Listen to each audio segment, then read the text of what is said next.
चलिए पहला सवाल देखते हैं कि 23 जून 2020 को भारत के बाहर विश्व के पहले योग विश्वविद्यालय का कहाँ उद्घाटन किया गया।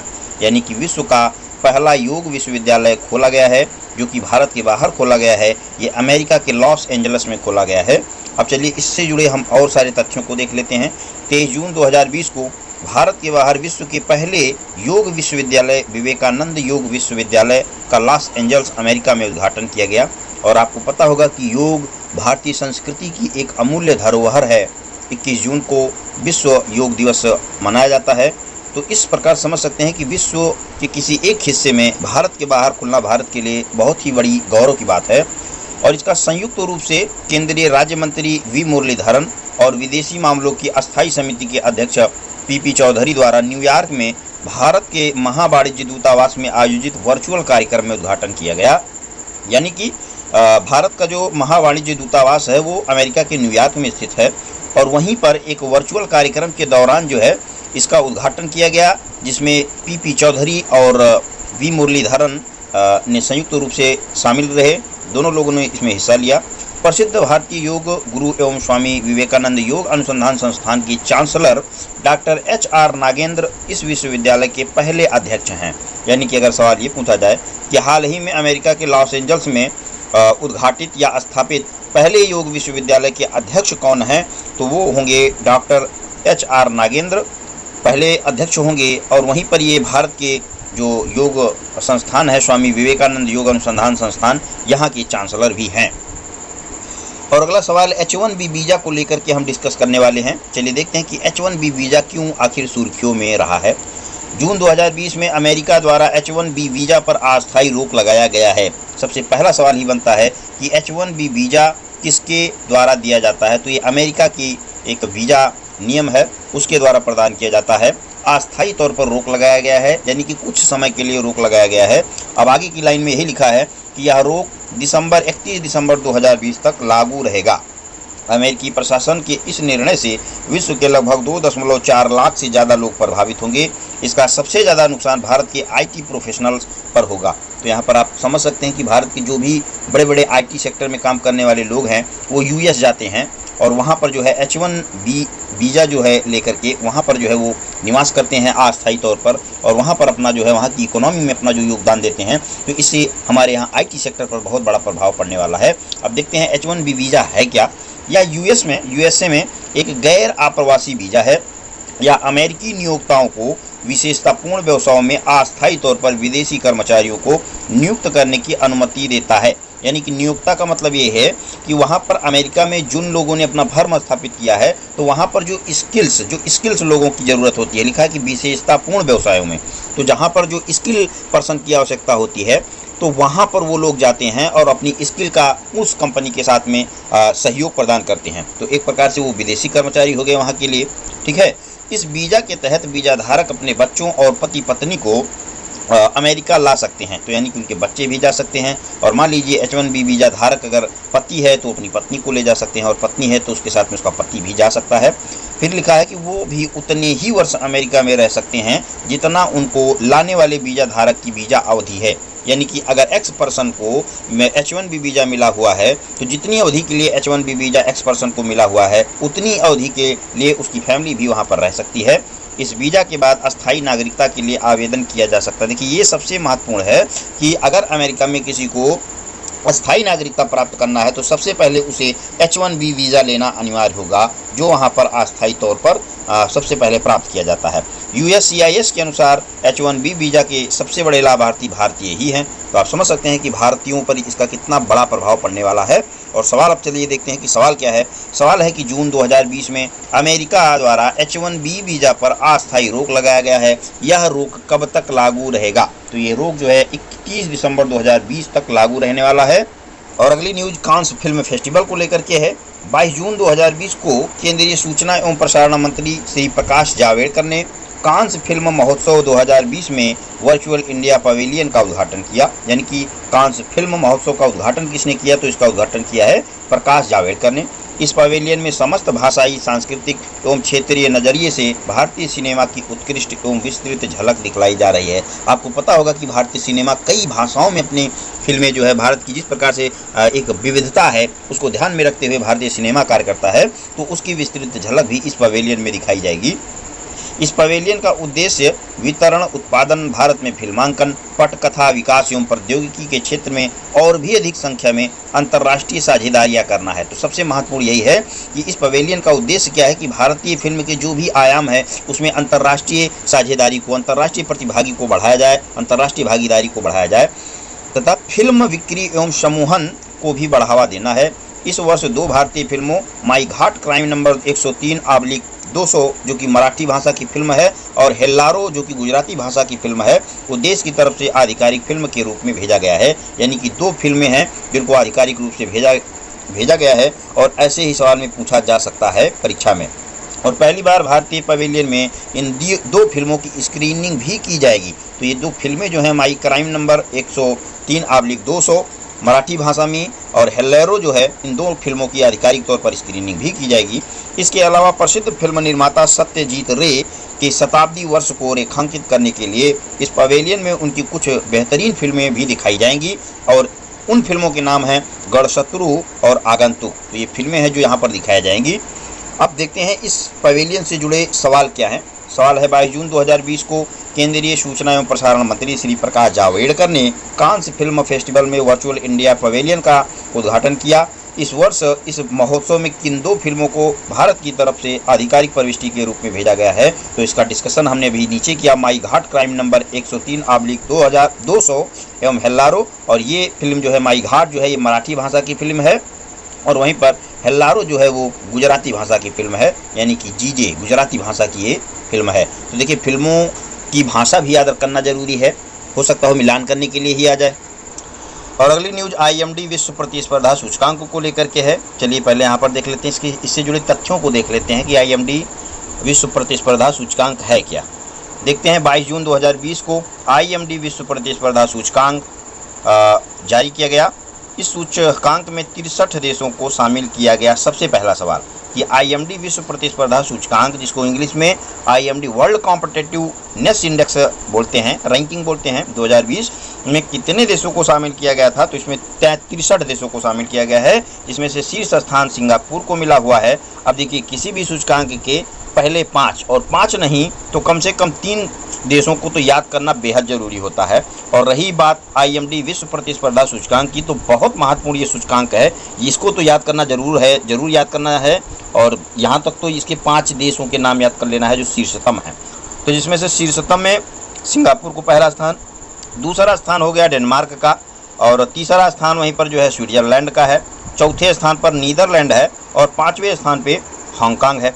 अब निम्नतम स्थान भी देख लेते हैं कि निम्नतम स्थान किनको प्राप्त हुआ है। हालांकि निम्नतम स्थान उतना महत्वपूर्ण नहीं है जितना महत्वपूर्ण शीर्ष 5 देश हैं, लेकिन फिर भी एक बार देख लेते हैं। वेनेजुएला को 63वां स्थान, अर्जेंटीना को 62वां स्थान, मंगोलिया को 61वां स्थान, क्रोएशिया को 60वां स्थान और 59वां स्थान प्राप्त हुआ है दक्षिण अफ्रीका को। इस सूचकांक में भारत को 43वां स्थान प्राप्त हुआ था और 2020 में जो है भारत को 43वां स्थान प्राप्त हुआ था। तो वहीं 2019 में भी भारत को 43वां स्थान भी प्राप्त हुआ है, क्योंकि स्टेट PSC में ट्रेंड चल चुका है पीछे 1 साल के बैक के सवालों को पूछने का, बैक की घटनाओं को पूछने का। तो इसलिए हम 2019 में भी जान लेते हैं कि 43वां स्थान भी प्राप्त हुआ है। वहीं पर अगर ब्रिक्स देशों की बात करें तो चीन को 20वां स्थान प्राप्त हुआ है और वहीं पर 50वें स्थान पर रूस है, 56वें स्थान पर ब्राज़ील है और दक्षिण अफ्रीका जो है वो 59वें स्थान पे है। और 59वें स्थान से आप एक चीज़ और टैली कर लीजिएगा कि सूचकांक में निम्नतम जो स्थान है वो दक्षिण अफ्रीका क्या कहते हैं 59वें स्थान पे है। और वहीं ब्रिक्स देशों की बात करें तो दक्षिण अफ्रीका भी 59वें स्थान पर है, चूँकि ब्रिक्स देशों में दक्षिण अफ्रीका, साउथ अफ्रीका शामिल ही है। और विश्व के अन्य देशों की अगर बात कर ले जो अपने आप को विकसित कहते हैं, विकसित जो देश हैं, उसमें से कनाडा 8वें स्थान पर, USA 10वें स्थान पर, जर्मनी 7वें स्थान पर, ऑस्ट्रेलिया 18वें स्थान पर, वहीं यूनाइटेड किंगडम जो है वो 19वें स्थान पर रहा है। अब इससे जुड़ा हम सवाल देखेंगे कि सवाल क्या कह रहा है। सवाल में कहा जा रहा है जून 2020 में IMD विश्व प्रतिस्पर्धा सूचकांक 2020 में भारत को कौन सा स्थान प्राप्त हुआ है? तो भारत की यहाँ पर पोजीशंस पूछी जा रही है। भारत को 43वां स्थान प्राप्त हुआ है और मैंने बताया था कि 2019 में भी भारत को 43वां स्थान इस सूचकांक में प्राप्त हो चुका है। अब आगे का सवाल देखेंगे। आगे का सवाल जो है वो संयुक्त राष्ट्र में भारत को अस्थायी तौर पर सदस्य चुना गया है संयुक्त राष्ट्र की सुरक्षा परिषद में, उससे जुड़ा सवाल देखते हैं। सवाल पहले हम कंटेंट को देख लेते हैं। कंटेंट क्या है? क्योंकि बैकग्राउंड बनने से हमें बहुत ज़्यादा महत्वपूर्ण तथ्यों के बारे में जानकारी मिलने से हमको और ज़्यादा सहजता होती है। 17 जून 2020 को, डेट ही याद करना सबसे महत्वपूर्ण है। 17 जून 2020 को भारत निर्विरोध संयुक्त राष्ट्र सुरक्षा परिषद का अस्थायी सदस्य चुना गया। भारत को 192 वैध मतों में से 184 वोट मिले हैं। तो आप समझ सकते हैं कि भारत निर्विरोध है, क्योंकि 192 वैध मत थे और वहां पर भारत को 184 वोट मिले हैं। भारत को सुरक्षा परिषद की 15 सदस्यीय समिति के लिए एशिया प्रशांत क्षेत्र से चुना गया है। अगर सवाल ये आता है कि संयुक्त राष्ट्र सुरक्षा परिषद में भारत को किस क्षेत्र के लिए चुना गया है, तो भारत को एशिया प्रशांत क्षेत्र के लिए चुना गया है। वर्ष 2021-22 तक सुरक्षा परिषद का अस्थायी सदस्य रहेगा भारत। इसका कार्यकाल जो है 1 जनवरी 2021 से प्रारंभ होगा। भारत 8वीं UNSC का अस्थायी सदस्य चुना गया है, यानी कि संयुक्त राष्ट्र सुरक्षा परिषद का 8वीं जो है ये जो क्या कहते हैं सुरक्षा परिषद है, उसका जो है ये चुना गया है भारत। इससे पहले देख लेते हैं 1950-51 में, 67-68 में, 72-73 में, 77-78 में, 84-85 में, 91-92 में, 2011-12 में इसका अस्थायी तौर पर सदस्य चुना गया है। यानी कि भारत जो है इस बार 8वीं बार UNSC का सदस्य चुना जा चुका है। और वहीं पर भारत के साथ अकेले भारत ही नहीं UNSC का अस्थायी सदस्य चुना गया है, आयरलैंड चुना गया है, साथ ही में मैक्सिको और नॉर्वे को भी अस्थायी सदस्य के रूप में चुना गया है। गौरतलब है कि UNSC में कुल 15 सदस्य होते हैं, जिसमें से 5 अस्थायी होते हैं, 5 अस्थायी होते हैं और 5 जो है अस्थायी देशों में अमेरिका शामिल है, रूस शामिल है, UK, फ्रांस और जर्मनी और चीन शामिल है। तो ये 5 देश हैं जो UNSC जो है वहाँ पर अस्थायी सदस्य के तौर पर शामिल हैं। अब चलिए इससे जुड़ा सवाल देखते हैं। 17 जून 2020 को भारत निर्विरोध संयुक्त राष्ट्र सुरक्षा परिषद, देखिए इसको ध्यान में रखिएगा, संयुक्त राष्ट्र सुरक्षा परिषद का अस्थायी तौर पर सदस्य चुना गया है। वहाँ पर संस्था का नाम बदल देते हैं तो हमारे मन में कन्फ्यूजन पैदा हो जाती है और हम सवाल को गलत कर देते हैं। का अस्थायी सदस्य चुना गया, इससे संबंधित निम्न कथनों पर विचार कीजिए। फिर से एक बार देखते हैं। 17 जून 2020 को भारत निर्विरोध संयुक्त राष्ट्र सुरक्षा परिषद का अस्थायी सदस्य चुना गया, इससे संबंधित निम्न कथनों पर विचार कीजिए। यहाँ पर हमको सही कथन चुनना है। पहला सवाल है कि भारत को सुरक्षा परिषद के 15 सदस्यीय समिति के लिए एशिया प्रशांत क्षेत्र से चुना गया, तो इसको मैं डिस्कस कर चुका हूँ। 15 सदस्यीय समिति होगी एशिया प्रशांत क्षेत्र के लिए, वहाँ से भारत का चुना हुआ है। 2020 से 2022 तक सुरक्षा परिषद का अस्थायी सदस्य होगा, तो दूसरा स्टेटमेंट गलत है, क्योंकि भारत जो है 2021 से 2022 तक सुरक्षा परिषद का अस्थायी सदस्य होगा। और तीसरा है 192 वैध मतों से 184 वोट मिले हैं, तो यहाँ पर भारत निर्विरोध जीता है। और यहाँ पर देख सकते हैं कि 192 वैध मतों में से 184 वोट मिले हैं, तो दूसरा स्टेटमेंट भी सही हो जाएगा। यानी कि पहला स्टेटमेंट और तीसरा स्टेटमेंट सही है और वहीं पर दूसरा स्टेटमेंट ये गलत है। और अगला देखते हैं कि 17 जून 2020 को रक्षा मंत्रालय द्वारा जारी प्रेस विज्ञप्ति के अनुसार भारत द्वितीय विश्व युद्ध के 75वें विजय परेड दिवस में भाग लेने के लिए सैन्य दल को कहां भेजा जाएगा। तो द्वितीय विश्व युद्ध का 75वां विजय परेड दिवस जो है ये रूस के मॉस्को में आयोजित किया गया है, जहां पर भारत के 70 सदस्यीय दल जाएंगे और ये जा चुके हैं, जिसमें तीनों सेनाओं के सैन्यकर्मी यहाँ पे शामिल हैं। और यहाँ पर देख सकते हैं कि 17 जून 2020 को रक्षा मंत्रालय द्वारा जारी प्रेस विज्ञप्ति के अनुसार भारत द्वितीय विश्व युद्ध में 75वें विजय दिवस परेड में भाग लेने के लिए सैन्य दल को मॉस्को भेजेगा। गौरतलब है कि रूस के रक्षा मंत्री सर्गेई शोइगु मॉस्को में 24 जून 2020 को आयोजित होने वाली विजय दिवस परेड में भाग लेने के लिए भारतीय दल को आमंत्रित किया है। केंद्रीय रक्षा मंत्री राजनाथ सिंह ने परेड में भाग लेने के लिए 70 सदस्यीय दल को भेजने पर सहमति भी व्यक्त की है। और अगली न्यूज़ ग्लोबल वैक्सीन समिट को लेकर के है।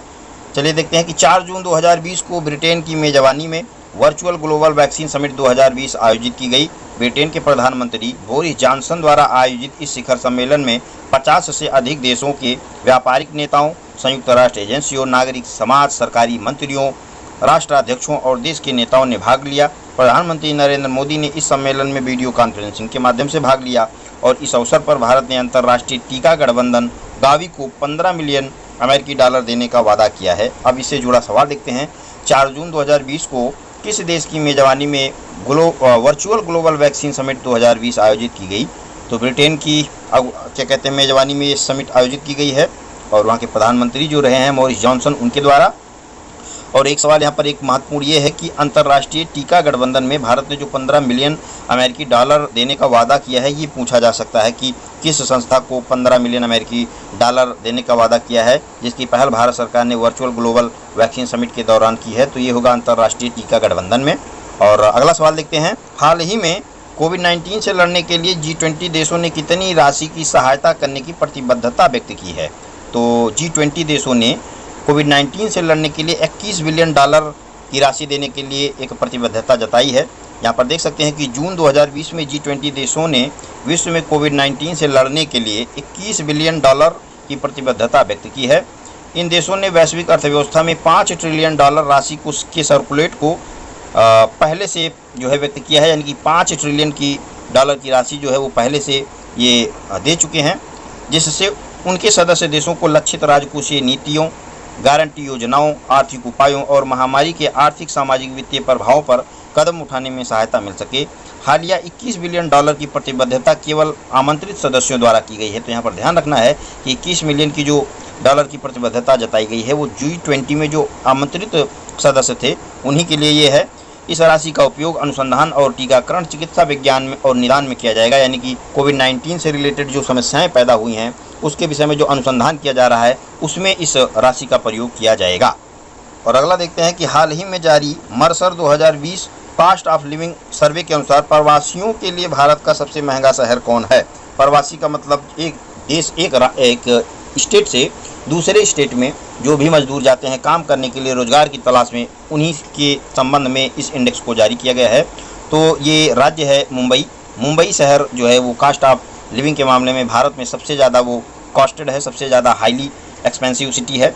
9 जून 2020 को मर्सर द्वारा कॉस्ट ऑफ लिविंग सर्वे 2020 जारी किया गया। पहला सवाल पूछा जा सकता है कि कॉस्ट ऑफ लिविंग सर्वे 2020 किसके द्वारा जारी किया गया है? तो ये मर्सर द्वारा जारी किया गया है और जिसमें मुंबई सबसे महंगा शहर रहा है, जिसका स्थान जो है वैश्विक स्तर पर 60वां है और जबकि एशिया में 19वां स्थान है। वैश्विक स्तर पर 60वां है, एशिया में इसका 19वां स्थान है।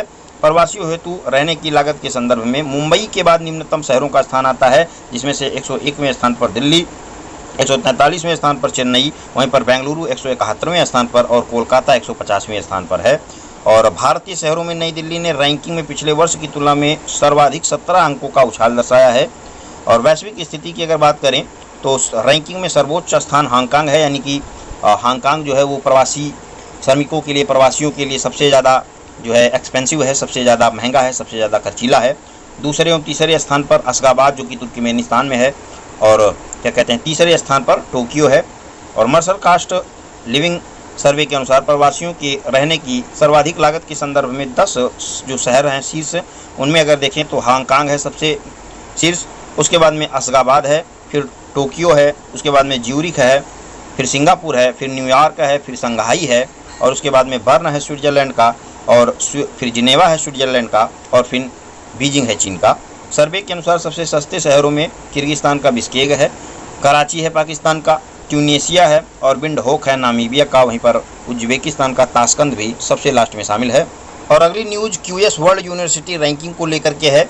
देखते हैं QS वर्ल्ड यूनिवर्सिटी रैंकिंग 2021 जून 2020 में जारी की गई है, यानी कि QS वर्ल्ड यूनिवर्सिटी रैंकिंग जो है ये 2021 के संदर्भ में जारी की गई है, लेकिन एक साल पहले जारी की गई है जो कि जून 2020 में।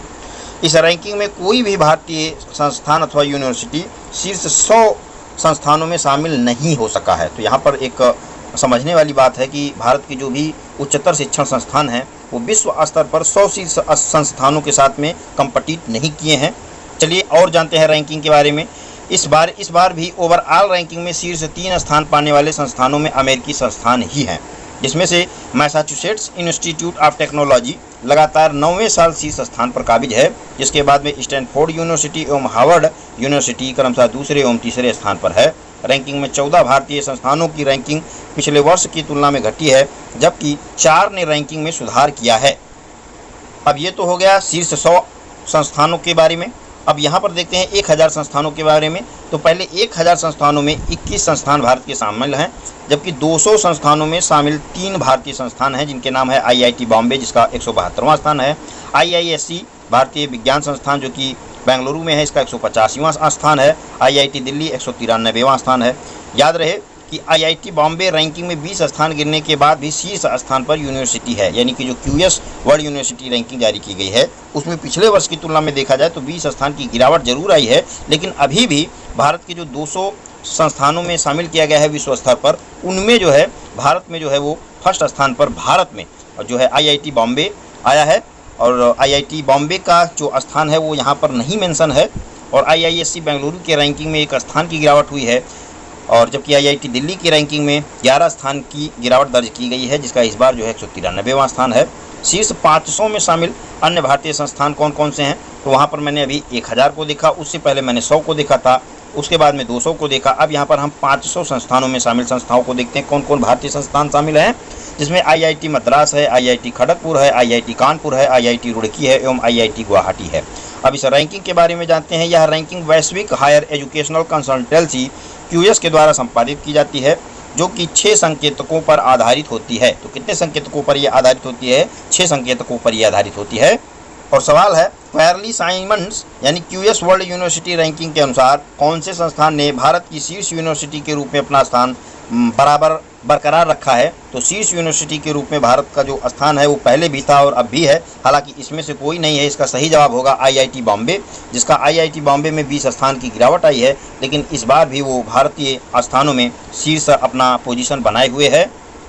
और अगली न्यूज फोर्ब्स पत्रिका को लेकर के है। चलिए सवाल देखते हैं कि 29 मई 2020 को फोर्ब्स द्वारा विश्व के 100 उच्चतम भुगतान पाने वाले एथलीटों की सूची 2020 जारी की गई। इस सूची में किस खिलाड़ी को शीर्ष स्थान प्राप्त हुआ है? तो शीर्ष स्थान प्राप्त हुआ है स्विट्जरलैंड के प्रसिद्ध टेनिस खिलाड़ी रोजर फेडरर को, जिन्हें 106 बिलियन अमेरिकी डॉलर आय के साथ में शीर्ष स्थान पर रखा गया है। और वहीं पर अन्य खिलाड़ियों की पोजीशंस को भी देख लेते हैं। पुर्तगाल के प्रसिद्ध footballer Cristiano Ronaldo 105 million dollar के साथ में दूसरे स्थान पर हैं, और वहीं पर तीसरे स्थान पर रहे हैं अर्जेंटीना के प्रसिद्ध फुटबॉलर लियोनेल मेसी, जिनकी आय है 104 बिलियन डॉलर और पोजीशन है तीसरी। चौथे स्थान पर ब्राज़ील के फुटबॉलर नेमार रहे हैं, और क्या कहते हैं 5वें स्थान पर अमेरिका के प्रसिद्ध बास्केटबॉल खिलाड़ी लेब्रॉन जेम्स रहे हैं। देखिए यहाँ पर खेलों का नाम भी उन खिलाड़ियों से संबंध जो रखते हैं उनको याद करना जरूरी है, क्योंकि पूछा जा सकता है कि एक तरफ खेल दे देंगे और दूसरी तरफ खिलाड़ियों के नाम दे देंगे। मान लीजिए लिब्रॉन जेम्स दे देते हैं तो इनका मिलान करने के लिए बास्केटबॉल से दे देते हैं, तो ये इस तरीके से सवाल भी पूछे जा सकते हैं। इसके अलावा सर्बिया के नोवाक जोकोविच जो कि क्या कहते हैं 23वें स्थान पर रहे हैं। राफेल नडाल वो टेनिस खिलाड़ी हैं जो कि 27वें स्थान पर रहे हैं। जापान की महिला टेनिस खिलाड़ी नाओमी ओसाका 29वें स्थान पर रही हैं, और वहीं पर अमेरिकी टेनिस खिलाड़ी सेरेना विलियम्स जो है वो 33वें स्थान पर रही हैं। इस पत्रिका में भारत के एकमात्र खिलाड़ी जो कि विराट कोहली हैं, जिनकी आय है 26 मिलियन डॉलर के साथ में, उनको 66वां स्थान प्राप्त हुआ है। अगर पूछा जाता है कि फोर्ब्स पत्रिका में सबसे शीर्षतम स्थान में भारतीय खिलाड़ी कौन से शामिल हैं, 100 शीर्षतम स्थानों में भारतीय खिलाड़ी, एकमात्र भारतीय खिलाड़ी कौन शामिल हैं, तो विराट कोहली शामिल रहेंगे। और इस वीडियो के साथ ही में राष्ट्रीय परिदृश्य के सारे अंतर्राष्ट्रीय परिदृश्य के सारे सवाल खत्म होते हैं। आगे के सवाल में हम जो है आर्थिक परिदृश्य से संबंधित घटनाओं को देखें।